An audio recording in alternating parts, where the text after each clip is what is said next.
नमस्ते। आप देख रहे हैं हमारा यूट्यूब चैनल फोक टेल्स कहानी सुनो। चलिए आज सुनते हैं मुंशी प्रेमचंद द्वारा लिखी कहानी पूस की रात। हल्कू ने आकर स्त्री से कहा, सहना आया है, लाओ, जो रुपए रखे हैं उसे दे दो, किसी तरह गला तो छूटे। मुन्नी झाड़ू लगा रही थी, पीछे फिरकर बोली, 3 ही रुपए हैं, दे दोगे तो कंबल कहाँ से आवेगा। माघ पूस की रात हार में कैसे कटेगी। उससे कह दो, फसल पर दे देंगे, अभी नहीं। हल्कू एक क्षण अनिश्चित दिशा में खड़ा रहा। पूस सिर पर आ गया। कंबल के बिना हार में रात को वह किसी तरह सो नहीं सकता। मगर सहना मानेगा नहीं।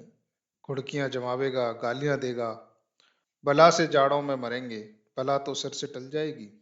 यह सोचता हुआ वह अपनी भारी भरकम डील लिए हुए, जो उसके नाम को झूठ सिद्ध करता था, स्त्री के समीप आ गया और खुशामद करके बोला, ला दे दे, गला तो छूटे, कंबल के लिए कोई दूसरा उपाय सोचूंगा। मुन्नी उसके पास से दूर हट गई और आंखें तरेरते हुए बोली, कर चुके दूसरा उपाय, जरा सुनूं तो कौन उपाय करोगे। कोई खैरात में देगा कंबल। न जाने कितना बाकी है, जो किसी तरह चुकने ही नहीं जाता। मैं कहती हूं, तुम क्यों नहीं खेती छोड़ देते। मर मर कर काम करो, उपज हो तो बाकी दे दो। चलो छुट्टी हुई, बाकी चुकाने के लिए ही तो हमारा जन्म हुआ है। पेट के लिए मजूरी करो, ऐसी खेती से बाज आए। मैं रुपए न दूंगी, न दूंगी। हल्कू उदास होकर बोला, तो क्या गाली खाऊं। मुन्नी ने तड़प कर कहा, गाली क्यों देगा, क्या उसका राज है। मगर यह कहने के साथ ही उसकी तनी हुई भौहें ढीली पड़ गईं। हल्कू के उस वाक्य में जो कठोर सत्य था, वह मानो एक भीषण जंतु की भांति उसे घूर रहा था।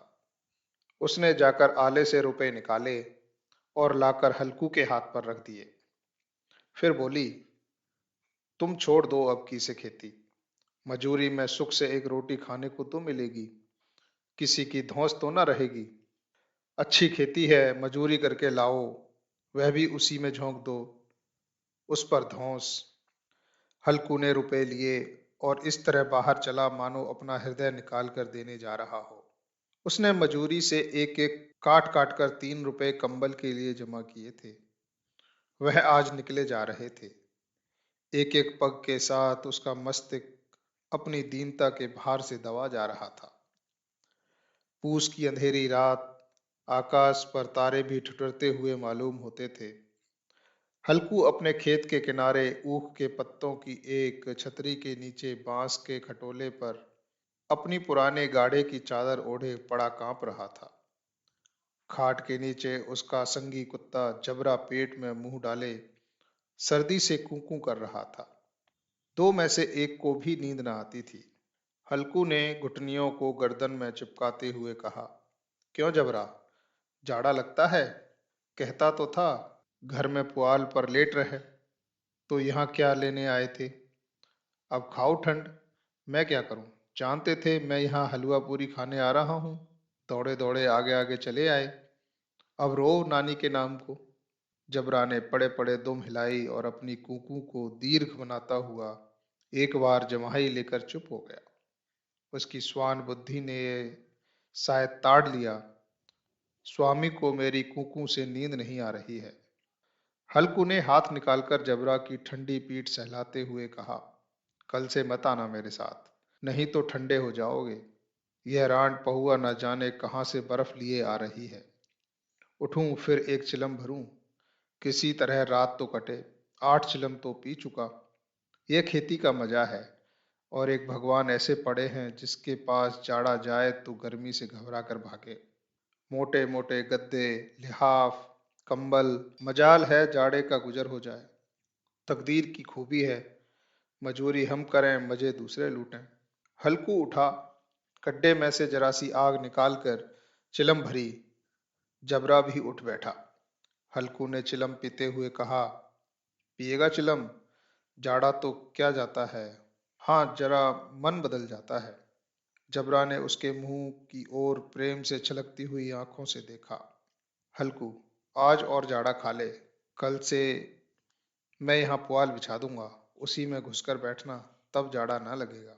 जबरा ने अपने पंजे उसकी घुटनियों पर रख दिए और उसके मुंह के पास अपना मुंह ले गया।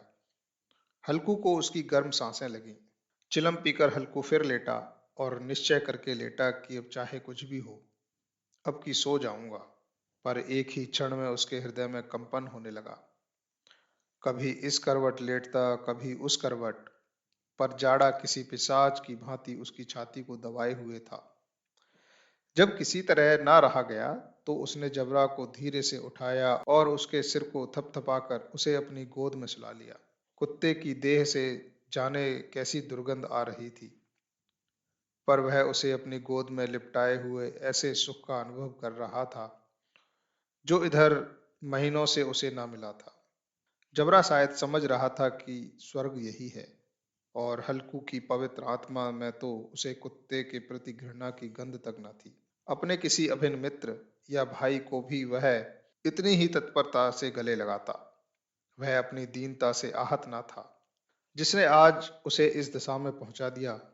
नहीं, इस अनोखी मैत्री ने जैसे उसकी आत्मा के सब द्वार खोल दिए थे और उसका एक एक अणु प्रकाश से चमक रहा था। सहसा जबरा ने किसी जानवर की आहट पाई। इस विशेष आत्मीयता ने उसमें एक नई स्फूर्ति पैदा कर दी थी, जो हवा के ठंडे झोंकों को तुच्छ समझती थी। वह झपट कर उठा और छतरी के बाहर भूंकने लगा। हल्कू ने उसे कई बार चुमका कर बुलाया, पर वह उसके पास न आया। हार में चारों तरफ दौड़ दौड़ कर फूंकता रहा। एक क्षण के लिए भी आ जाता तो तुरंत ही फिर दौड़ता। कर्तव्य उसके हृदय में अरमान की भांति उछल रहा था। एक घंटा और गुजर गया। रात ने शीत को हवा से धधकाना शुरू किया। हल्कू उठ बैठा और दोनों घुटनों को छाती से मिलाकर सिर को उसमें छिपा लिया। फिर भी ठंड कम न हुई। ऐसा जान पड़ता था सारा रक्त जम गया है, धमनियों में रक्त की जगह हिम बह रही है। उसने झुककर आकाश की ओर देखा। अभी कितनी रात बाकी है। सप्तऋषि अभी आकाश में आधे भी नहीं चढ़े। ऊपर आ जाएंगे तब कहीं सवेरा होगा। अभी पहर से ऊपर रात है। हल्कू के खेत से कोई एक गोली के टप्पे पर आमों का एक बाग था। पतझड़ शुरू हो गई थी। बाग में पत्तियों का ढेर लगा हुआ था। हल्कू ने सोचा चलकर पत्तियां बटोरूं और उन्हें जलाकर खूब तापूं। रात को कोई मुझे पत्तियां बटोरते देखे तो समझे कोई भूत है। कौन जाने कोई जानवर ही छिपा बैठा हो। मगर अब तो बैठे नहीं रहा जाता। उसने पास के एक अरहर के खेत में जाकर कई पौधे उखाड़ लिए और उसका एक झाड़ू बनाकर हाथ में सुलगता हुआ उपला लिए बगीचे की तरफ चला। जबरा ने उसे आते देखा, पास आया और दुम हिलाने लगा। हल्कू ने कहा, अब तो नहीं रहा जाता जबरू, चलो बगीचे में पत्तियां बटोर कर तापें। टाँठे हो जाएंगे तो फिर आकर सोएंगे, अभी तो बहुत रात है। जबरा ने कूं कूं करके सहमति प्रकट की और आगे बगीचे की ओर चला। बगीचे में खूब अंधेरा छाया हुआ था और अंधकार में निर्दयी पवन पत्तियों को कुचलता हुआ चला जाता था। वृक्षों से ओस की बूंदें टप टप नीचे टपक रही थी। एकाएक एक झोंका मेहंदी के फूलों की खुशबू लिए हुए आया। हल्कू ने कहा, कैसी अच्छी महक आई जबरू, तुम्हारी नाक में कुछ सुगंध आ रही है। जबरा को कहीं जमीन पर एक हड्डी पड़ी मिल गई थी, उसे चिचोड़ रहा था। हल्कू ने आग जमीन पर रख दी और पत्तियां बटोरने लगा। जरा देर में पत्तियों का ढेर लग गया। हाथ ठुठुरे जाते थे, नंगे पांव गले जाते थे और वह पत्तियों का पहाड़ खड़ा कर रहा था। इसी अलाव में वह ठंड को जलाकर भस्म कर देगा। थोड़ी देर में अलाव जल उठा। उसकी लौ ऊपर वाले वृक्ष की पत्तियों को छूकर भागने लगी। उस अस्थिर प्रकाश में बगीचे के विशाल वृक्ष ऐसे मालूम होते थे मानो उस अथाह अंधकार को अपने सिरों पर संभाले हुए हों। अंधकार के उस आनंद सागर से वह प्रकाश एक नौका के समान हिलता मचलता हुआ जान पड़ता था। हल्कू अलाव के सामने बैठा आग ताप रहा था। अगले क्षण में उसने दोहर उतार कर बगल में दबा ली। दोनों पांव फैला दिए मानो ठंड को ललकार रहा हो। तेरे जी में जो आए सो कर। ठंड की असीम शक्ति पर विजय पाकर वह विजय गर्व को हृदय में छिपा न सकता था। उसने जबरा से कहा, क्यों जबरा, अब ठंड नहीं लग रही? जबरा ने कूं कूं करके मानो कहा, अब क्या ठंड लगती ही रहेगी। पहले से यह उपाय न सूझा, नहीं तो इतनी ठंड क्यों खाते। जबरा ने पूंछ हिलाई।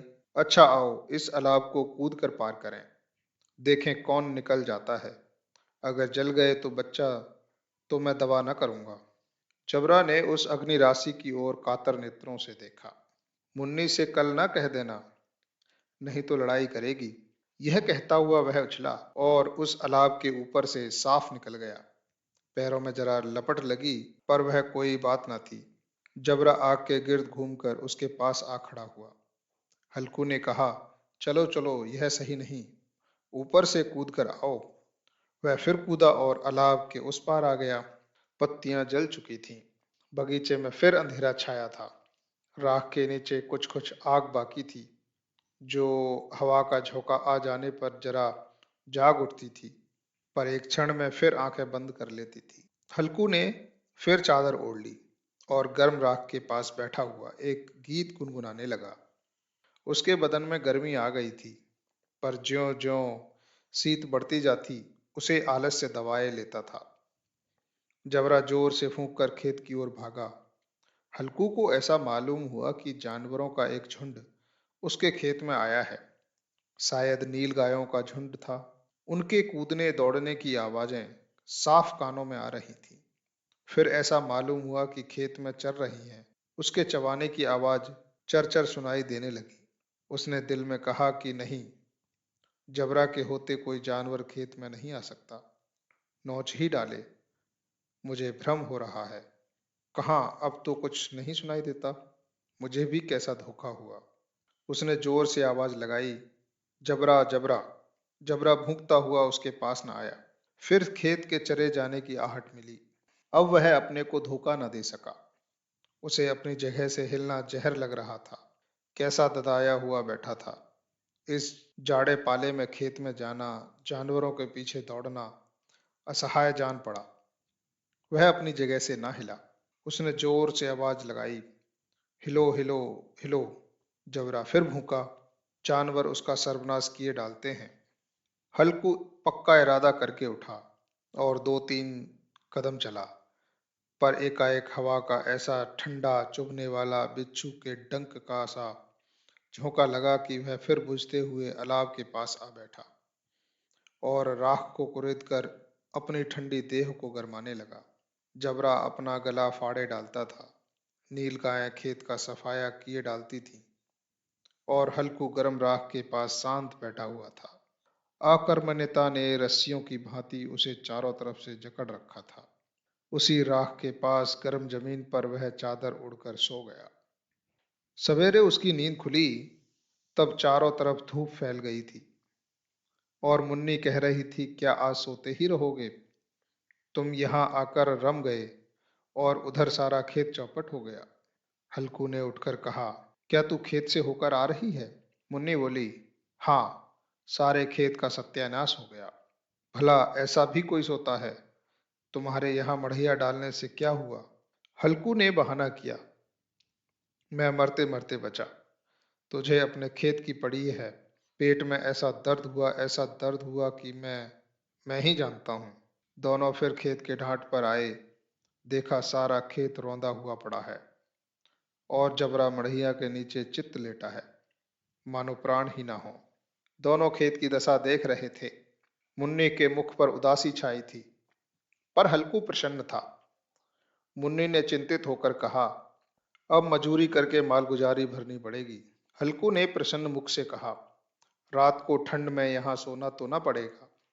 उम्मीद करता हूँ ये कहानी आपको पसंद आई होगी। ऐसी ही और कहानियां सुनने के लिए चैनल को सब्सक्राइब कीजिए, लाइक कीजिए, शेयर कीजिए। धन्यवाद।